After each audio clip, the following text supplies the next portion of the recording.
to vote.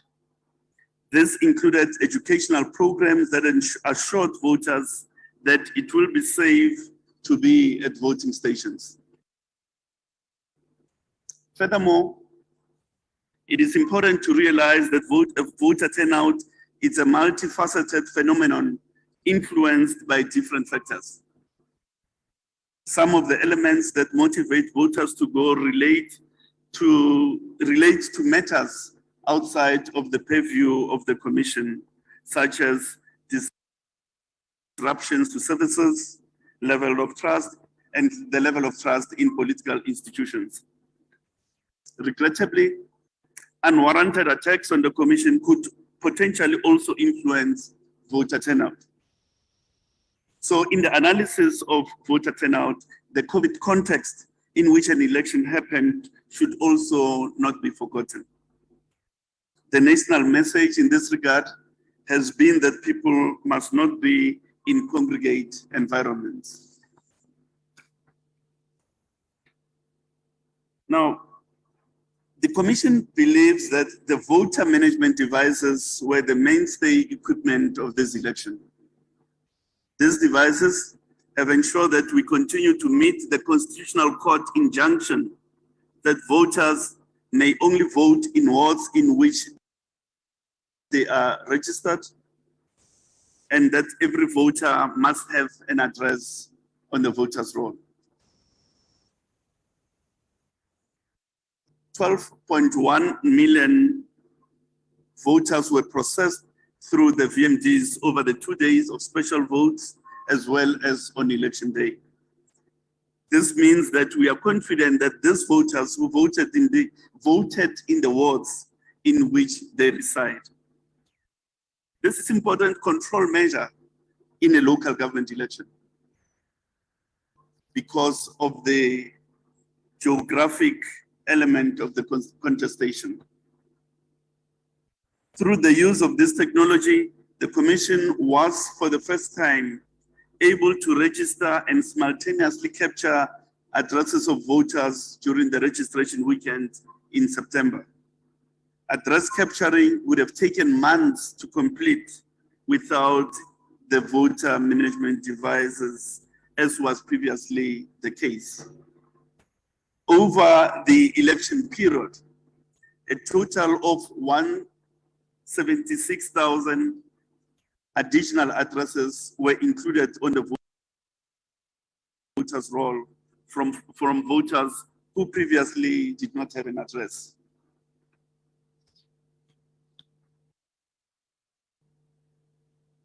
Now, the issue of the enfranchising of voters. If voters present themselves at the voting station where they were not on the voters' roll, but there was proof that they had applied for registration at that station before the proclamation date, such voters are entitled to vote using the procedure prescribed in Section 7.2 of the Municipal Electoral Act. Given the technical glitches during the registration weekend, some voters were captured manually, whilst others were captured on VMDs but not uploaded.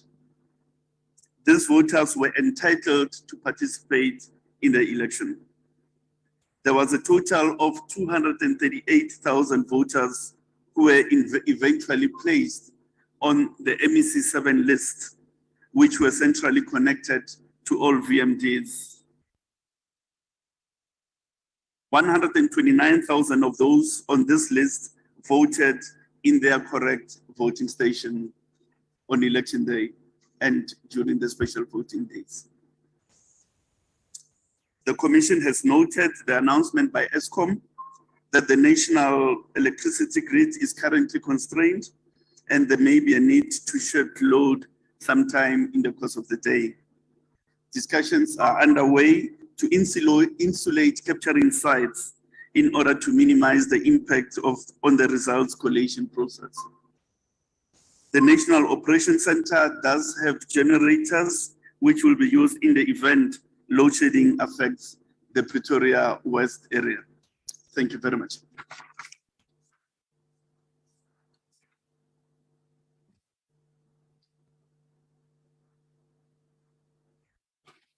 Thank you very much, CEO, for the update. I'm going to open the floor for questions. May I request my colleagues to assist me accordingly? I'll start this side and go that way. Where's Bonono? Bonono, where are you? With the mic? Okay, Buti, can you start that? Oh, there's Bonono. You are going to start that side, come this way. I've seen already hands this side. Let us proceed with the first question. May I request journalists to introduce themselves, the media house, and please try and give us a bit of a sound so that a panelist can hear your question very clearly. Thank you very, very much. Let's proceed. Good morning. Bongile Tumago, SABC News. We spoke to the DA, John Steenhuisen, a few minutes ago. He actually made some staggering allegations against you as the IEC regarding the fact that he doesn't really trust you guys because there were a lot of glitches in as far as the technology that Mr. Sam Hamole has been speaking about. That he says when they go back to Parliament, he's going to summon you guys to go there and account. It doesn't get worse than that in as far as trust, does it? It goes. Thank you very much. Zianda Ngobo from Newsroom Africa. My question to the Commission is whether or not you regret... Your sound says just a little All bit. Yeah, All thank you so much, Zenda. My question is regarding whether or not the Commission regrets rolling out the voter management devices, you know, in this election, knowing the time constraints. I've noted, CEO, that you are already seemingly complaining that you didn't even really want to have this election, and this is why voter turnout is the way it is. It's as if you're preempting the turnout. So then why do you roll out this voter management device, which has had so many glitches, and political parties are saying you're actually in denial about how much it's messed up this election in areas such as the Eastern Cape and KwaZulu-Natal? Thank you. Thank you. Alex Winning from Reuters News Agency. Do you have an official turnout figure yet in terms of percent? Also, on your elections page, you have a percentage figure complete in the top left corner.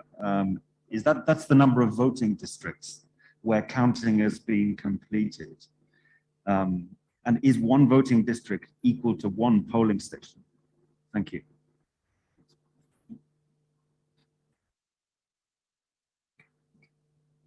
After that, you'll be coming to the front. No?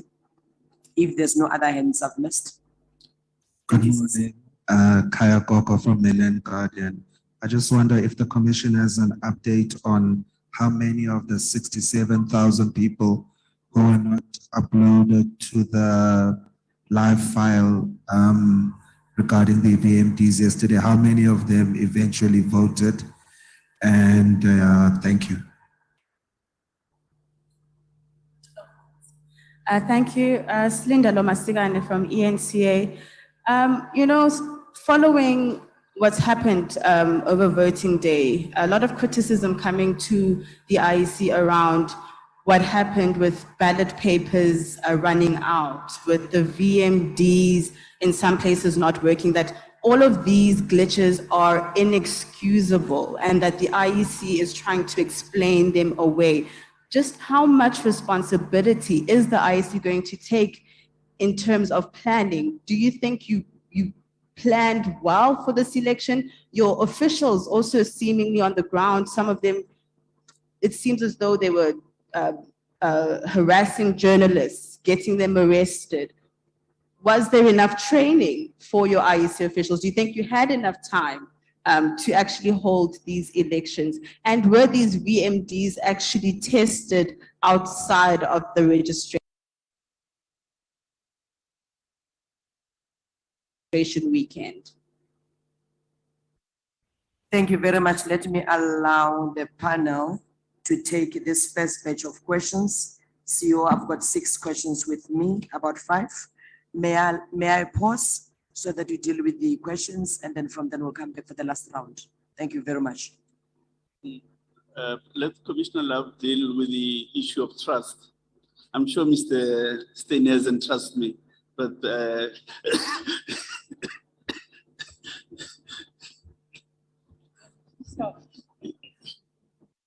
that starts with. Thanks very much. The issue of trust in the commission, I think, is something that we need to look at in a broad way. Prior to these elections even being embarked on in terms of preparations, there were a number of political party leaders who believed that it was in order to make truly unfounded and untested allegations against the integrity of people who are in the commission, both as commissioners and others.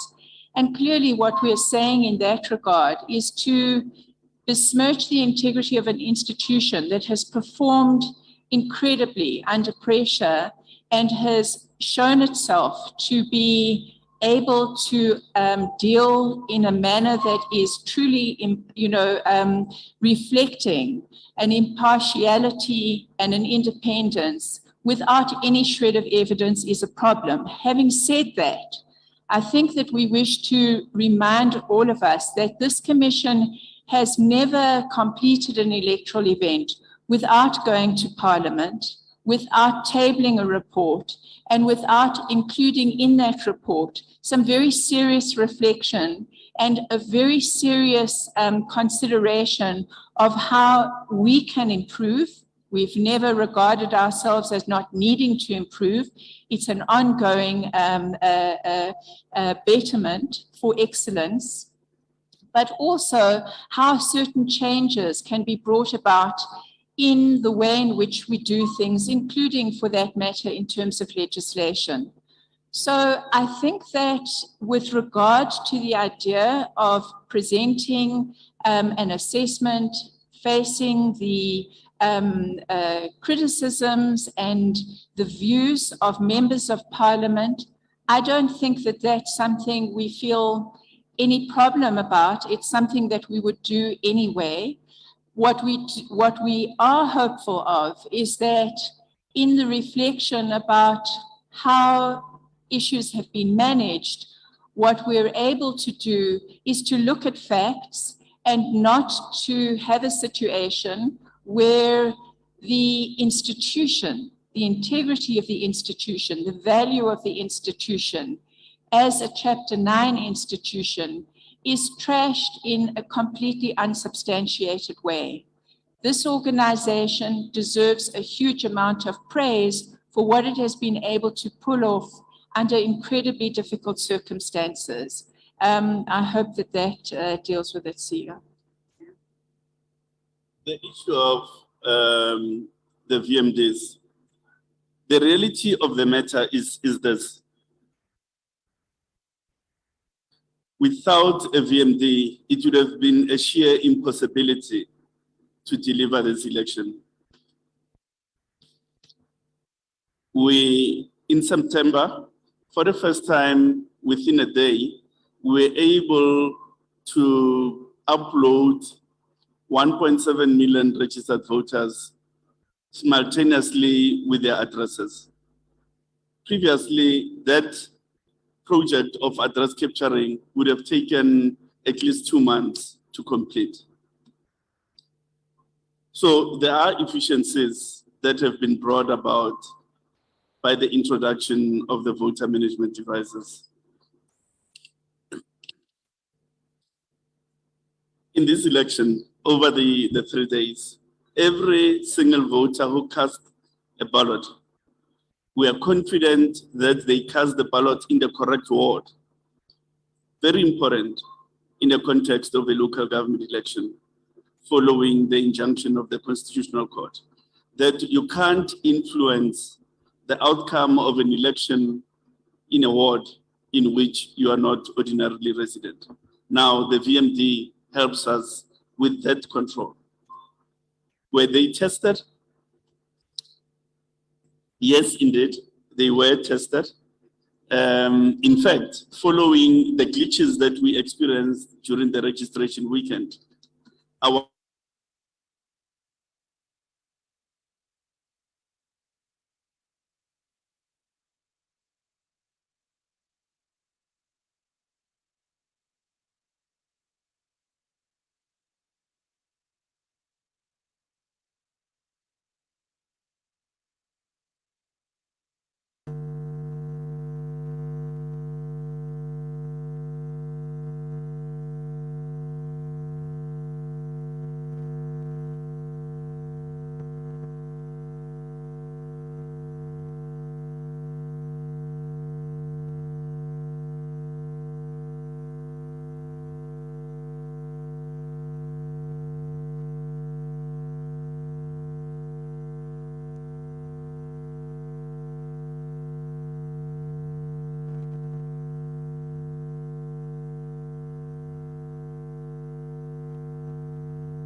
Somalia, or orphanages in Yemen. The eyes of the needy speak volumes with just one glare. We know what it's like to be at ground zero, with food essentials, clothing and blankets, fresh water portal trucks, and even on-site navigators. We use every cent to better their tomorrow. Become part of our journey to bring relief to all. Go to www.ashrafulaid.org or call us on 011-809-8181. Ashraful Aid, under the auspices of Maulana Suhail Wadi.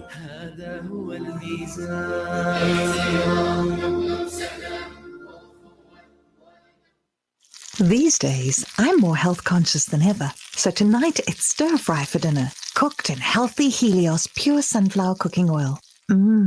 Helios is pure sunflower goodness, packed with omega-6. That's good for your heart and is approved as part of the Heart and Stroke Foundation eating plan. Dinner's ready! Helios, pure sunflower cooking oil. A healthy family is a happy one. Did you know a sponsored water well and borehole allows children to go back to school, empowers communities, and is a means of sadaqah jariyah? There are many villages in Africa who we had wells and either wells and manually boreholes. captured or not uploaded, but we placed those people centrally because the VMDs were centrally connected. We had placed those people on the MEC list so that when they got to the stations, they could vote. And in the circumstances, 139,000 of them, in fact, voted. Again, we are able to give you this detail because of the VMD. If we didn't have a VMD, we wouldn't be having this intelligence to give to you. Thank you so much, CEO. I request Dr. Masuku to deal with the issue of training after you. Yeah. Thank you very much.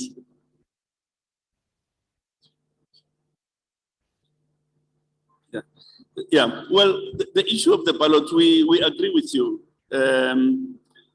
We had provided sufficient ballots, and therefore there shouldn't have been a shortage.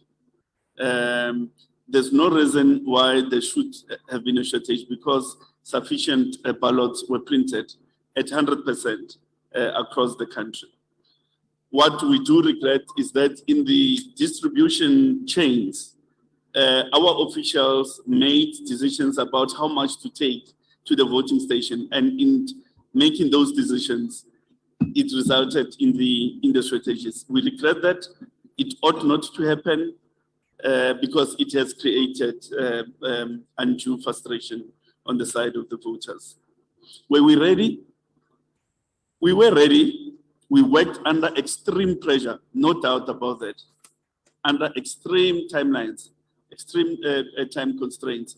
But by the time we reached election date, we were ready to deliver an election. Thanks. Thank you very much. Just to answer the question about what befell a member of the media fraternity and the pointed question about the quality of training. Let me first begin by saying this, and I think we will say it as often as we have the opportunity to say it. We apologize to the reporters that have suffered in the hands of the people that are in voting stations. We also apologize to the fraternity of journalists for what happened. Does that mean that people did not receive training? No, it does not. Does that mean that training was inadequate? No, it does not. However, people behave in the most bizarre way when they're under pressure. Is that an excuse? It is not an excuse. It is a simple admission of the infallibility of the human being. So we did train.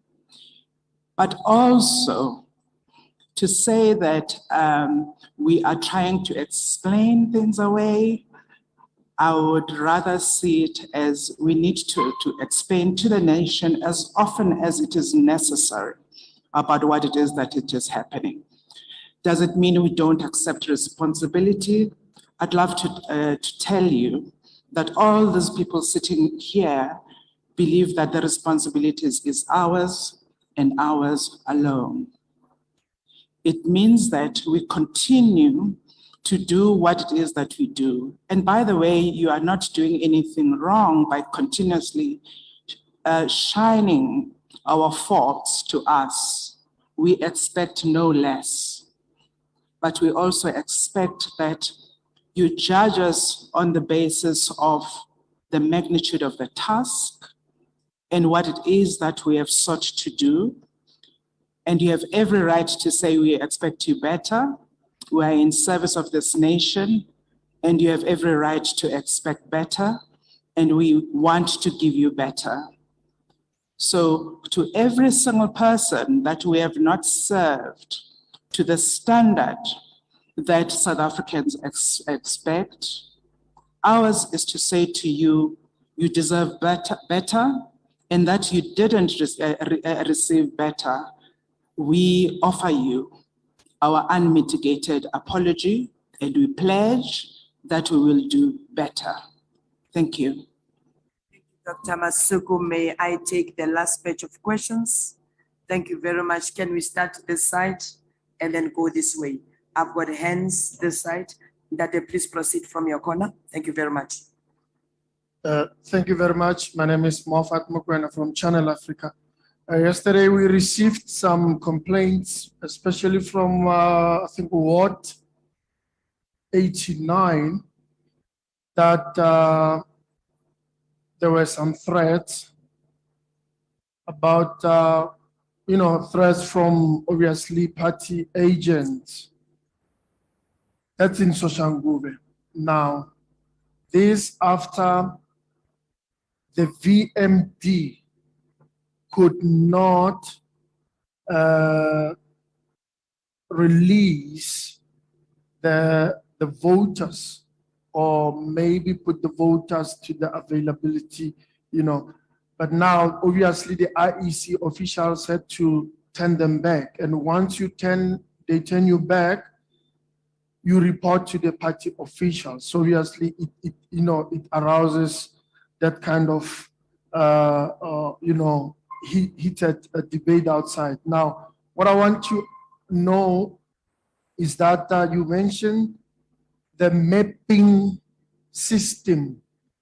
I had to go there and I think during the registration, the mapping system, unfortunately, I'm not going to agree with you. I think the mapping system was tested in the suburban areas. Now, if you go to some areas, for example, in Soshanguve, where you have some settlements, the mapping system could not identify the settlement. They can't. That's a reality.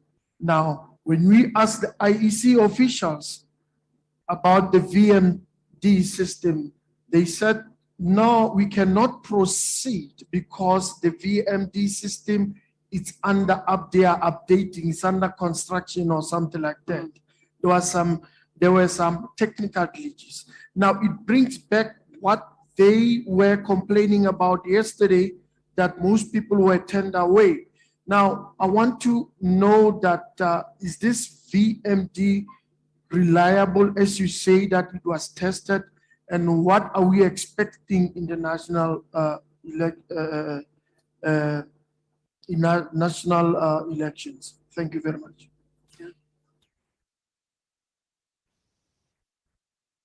I've seen the hands on this side. The microphone is moving that way. Thank you. Proceed in that. I just received a report that there are issues around the eThekwini results not being available. I don't know if you have been made aware of it, and if you have, what is the issue?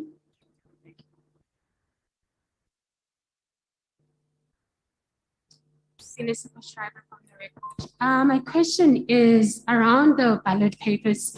CEO, you did state that you have established that this was in the logistic chain. And a lot of people that turned away from the lines would like to know what action is the commission going to take in terms of those people that were responsible for this. And you stated that this should have not been the case, as the commission had printed out sufficient papers, but people within your employment, they did not deliver on time. As a result, we had some people turning away from the lines. Secondly, yesterday, a 43-year-old man from Mamelodi was arrested as he tried to go for the second vote. However, he was caught, and I think the officials were scanning his ID and they were able to detect that he was trying to come back for the second vote. My first question related to this, are there any other incident like this reported? Secondly, the importance of developing technology so that the commission can be able to detect such. And lastly, we've been speaking on the low voter turnout. From the side of the IEC, low voter turnout, what does it mean for the commission and its constitutional responsibility? And lastly, just my last question, on the voter turnout, during the voter registration weekend, you did mention that there were some glitches and there were people who were not able to be registered. Could the commission at the time be able, because the timeline was quite tight, as you say, you needed to close the voters' roll so that things could proceed. Could at the time the people who had issues be addressed then so that maybe we could have seen an improvement in terms of the voter turnout? Thank you. Thank you very much. Come this way, Ntate. This way, yes. Please introduce yourself and the media house. It makes it easier for panelists. Yes, my name is Mr. Lejana. Good morning or good day. Brief one for Sai. You said there were 231,000 problematic voters, their status, they were not captured, this and that.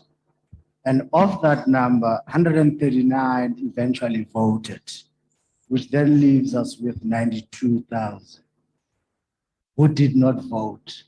What does that mean? They didn't show up or they were turned away? What happened exactly?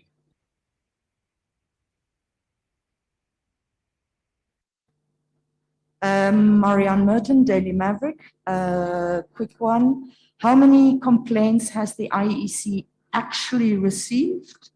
How many do you expect to receive by close of today when the deadline expires for complaints? And will the IEC be able to resolve all complaints by the statutory deadline? Thank you.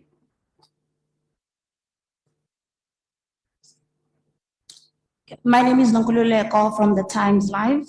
I'm just asking regarding the situation of voting stations which had not opened by midday yesterday, particularly in the Eastern Cape. Was the IEC able to remedy this situation and how was it remedied? And lastly, just around voter turnout, we've heard of incidents where IEC representatives embarked on door-to-door campaign, for lack of a better word, pleading with people to go vote. Is the IEC aware of this, or rather was such a move authorized? Thank you. Leolam Kindane from Business Day. My question is, what has been the impact of the IEC's budget cuts on this election, from the procurement of PPE, voting material? Can you just hang on a minute? Just give us a little bit of a volume.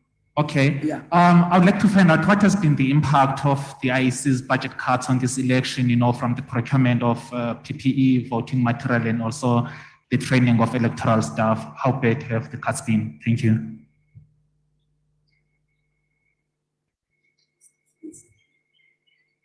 Gonano, may I please request the gentleman to repeat his question again for the benefit of the panel, please? My apologies. We've got a bit of, there's too many of us here. Okay. I just want to make sure that the panel understands your question. Please repeat it for us. The question is, last year, Simon Mabolo was quoted saying that the IEC's budget cuts of 20 million have had a significant impact on the IEC's institutional life. Now, the question is, what has been the impact on this particular election, with regards to procurement of PPE, voting material, and also the training of electoral staff? I just want to know how bad have the cuts been. Thank you. Thank you very much. Yoli Sandra Mela from SABC Television News. Should I continue? Bonolo, have we covered all the questions on this row? After this one, we take the last one from the gentleman there, then the panel can be able to respond. Let me, is he starting first? Okay, all right, thank you. Proceed, Bonolo, and then the lady at the corner. Lisa Katanda from the Mail and Guardian. Just for clarity, when exactly should we expect the final result? Thank you very much. I think I'm covered. I wanted to ask, since the 90% of the results are anticipated to be coming in tonight, are you now going to announce the results on Wednesday instead of the Thursday that was planned? Name is Yolisa Njamela, SABC. Thank you. Thank you very much, CEO. I think we've got about 8 questions that we need to look at. If we may please proceed. Okay. To go back to the issue of the VMD, the point that I was making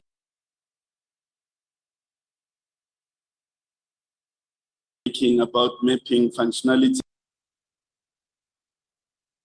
is that enhancements had to be made.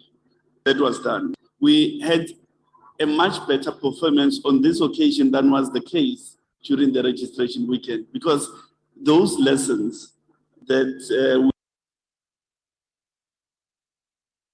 we learned during the registration weekend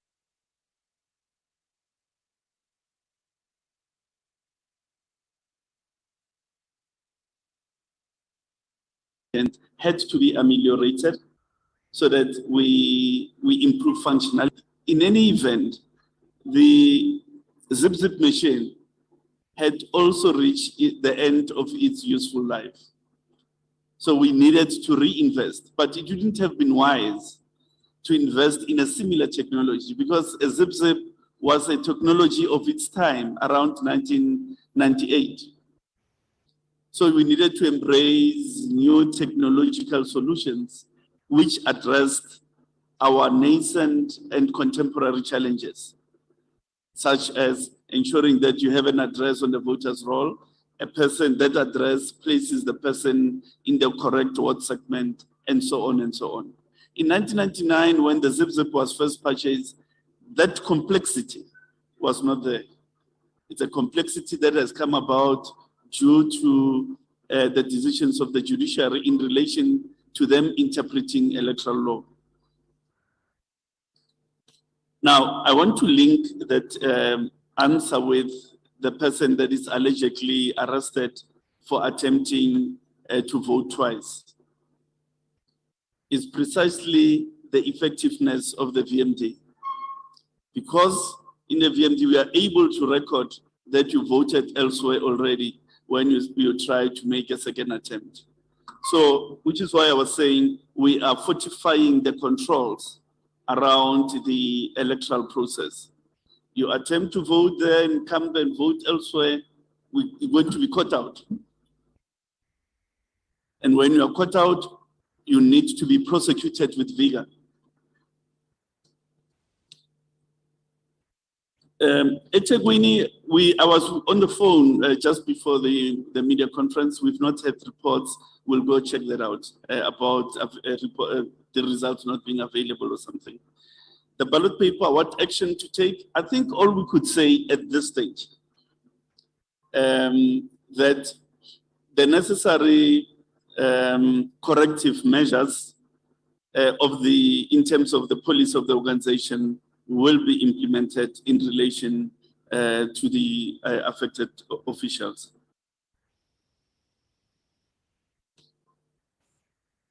Now, the question about the 90,000 odd, yes, indeed, those are no-shows. The 90,000 you identified are no-shows. Had they come, they would have been helped. The voting stations that opened late, how did we resolve them? We, together with the municipalities involved, had to refill the trenches that had been dug on the road to voting stations. And as we did that, we then deployed additional security personnel for those voting stations. So eventually they were able to operate. We want to put in as many and finalize as many as we can the results by early evening, and we estimate that we should be in a position to do approximately 90%, and the balance then tomorrow. All things equal, the commission will probably declare the final results on Thursday. Then the other issues of objections and the complaints, as well as voter turnout, I would like Ndatemi to deal with the issue of voter turnout and Commissioner Love to deal with the objections.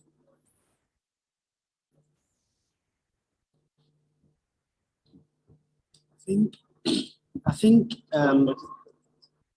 we have indicated, and perhaps we do need to say, that whatever numbers we have been given in the course of an election, those were the numbers we harvested from the VMD, hour by hour political parties, and I imagine persons in the media that I'm not sure about, and ourselves in the commission, were able to see how many people voted between 7 and 8, 8 and 9, 10 and 11, or 9 and 10, and so on and so forth.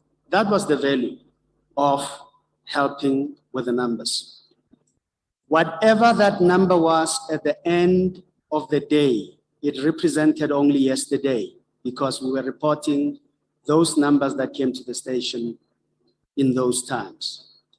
What we now need to do, and what the results will show, is that persons who voted in special voting days, Saturday and Sunday, are now going to be added to the numbers you saw yesterday.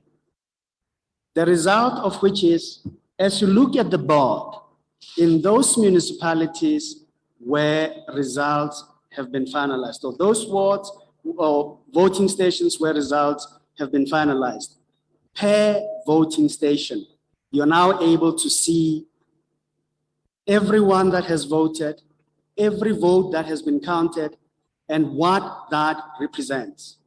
You're also able to see, to the extent that you are saying, what was the value of the 240,000 people? It will show per voting station what that impact is. I say to you, the numbers on the table, on the leaderboard, don't lie.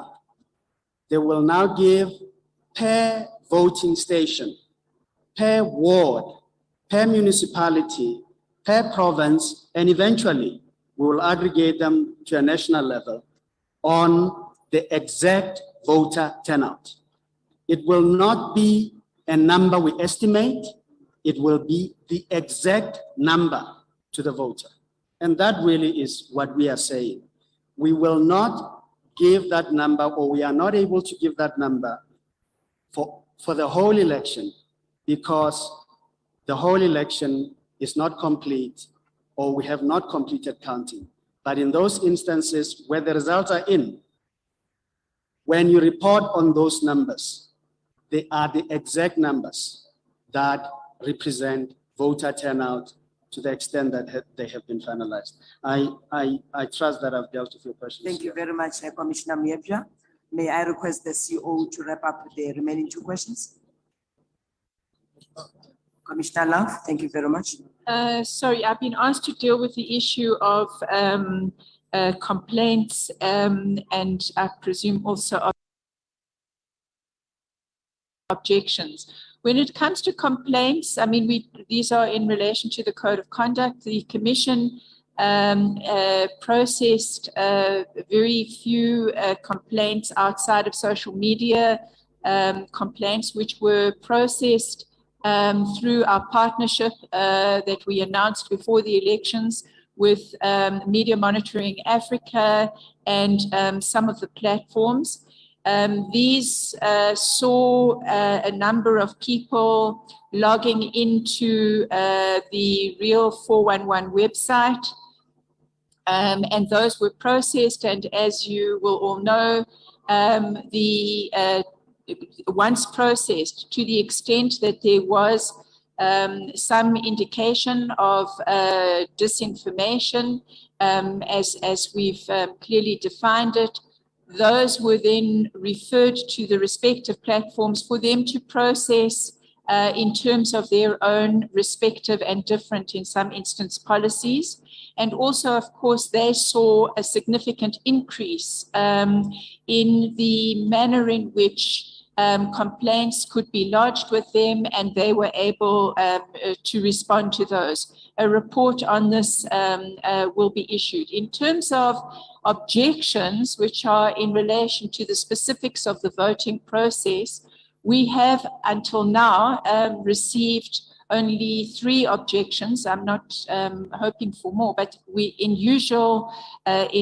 normal circumstances, it's really once we start to see these processes coming to a close that some of those objections will come to us.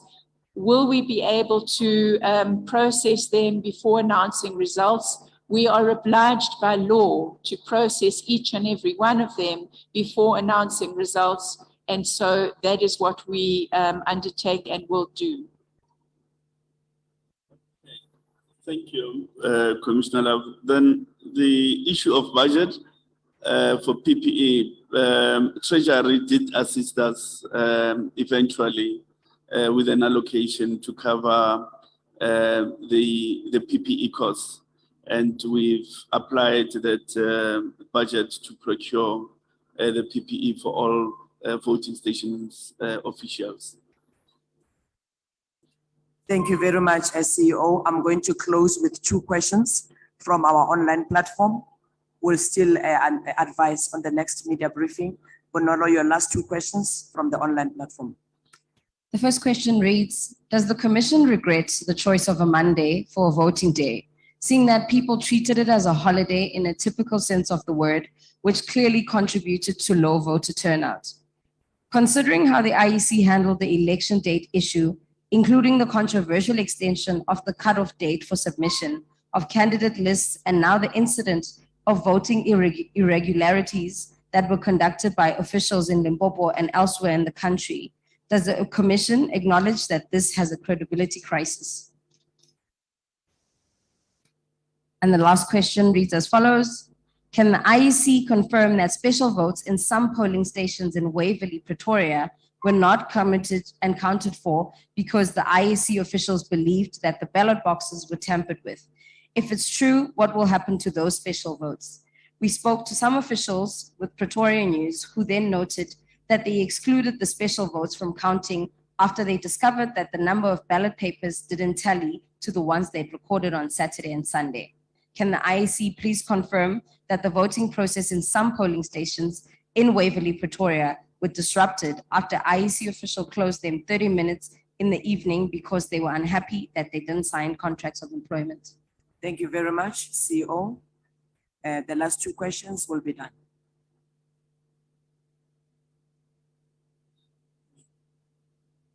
The choice of a Monday was forced on us by circumstances rather than a preferred choice.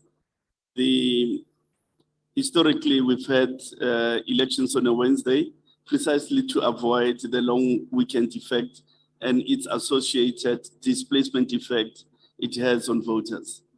But in the circumstances, the Commission needed every hour and minute available to deliver this election. So circumstance was more of an overriding consideration rather than a preferred choice.